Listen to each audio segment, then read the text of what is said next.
Bon, Madame Clich, je pense qu'on s'est vu quoi il y a une dizaine de jours pour le même sujet? Plus que ça un petit peu, quand même, oui. Quelques semaines. Oui. Mais oui, c'est au sujet de la négociation des enseignantes et enseignants, le renouvellement de nos conventions collectives. Oui, on n'a pas avancé.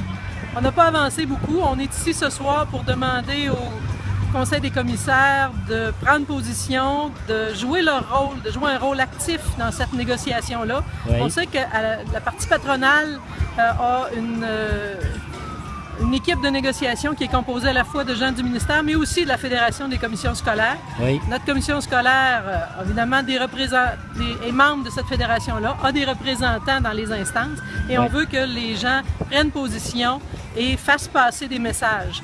On ne peut pas croire que notre employeur est à l'aise avec toutes les mesures qui sont placées dans le dépôt patronal, où on nous parle de... On nous parle pas. C'est l'ambulance, c'est pas la police. Donc, on ne peut pas croire que notre employeur qui a à cœur supposément la réussite des élèves soit à l'aise avec une augmentation du nombre d'élèves par groupe, des baisses de services, des baisses vraiment de services, là, tout azimut pour les élèves en difficulté, des diminutions des conditions de travail, un alourdissement de la tâche des enseignants qui va se traduire par différents éléments négatifs dans les classes, dans les écoles. Donc pour nous, là, on veut qu'ils prennent position et on veut qu'ils fassent le travail pour lequel ils ont été élus. Quelles sont les propositions qu'on vous a faites là, qui vous ont semblé les pires? Les moins adéquates, disons? Écoutez, l'augmentation du nombre d'élèves par classe, ça c'est odieux. De combien à combien?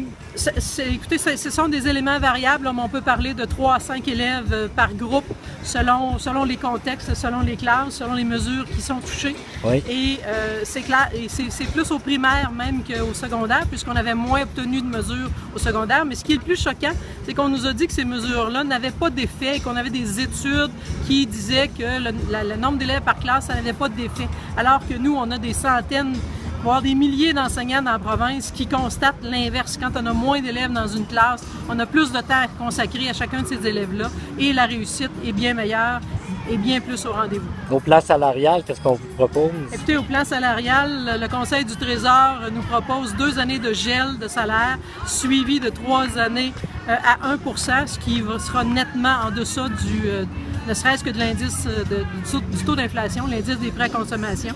Donc, c'est un appauvrissement de la fonction publique, pas seulement des enseignants, mais de l'ensemble de la fonction publique qui serait au rendez-vous si encore une fois, ces propositions-là se concrétisent. Et puis, avec l'été qui s'annonce, ben si on n'avance pas, ça risque d'être reporté, ces discussions-là? Écoutez, c'est clair que la négociation se prolongera, se poursuivra à l'automne.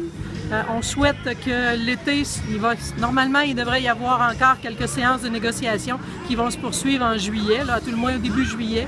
Et on souhaite qu'il y ait des avancées tangibles qui se fassent pour qu'à l'automne, on puisse constater qu'on est sur une bonne voie. Sinon, effectivement, les moyens de pression devront être plus intenses pour mettre de la pression sur les commissions scolaires, sur le gouvernement, pour finalement que quelqu'un entende le gros bon sens dans toute cette belle gang-là.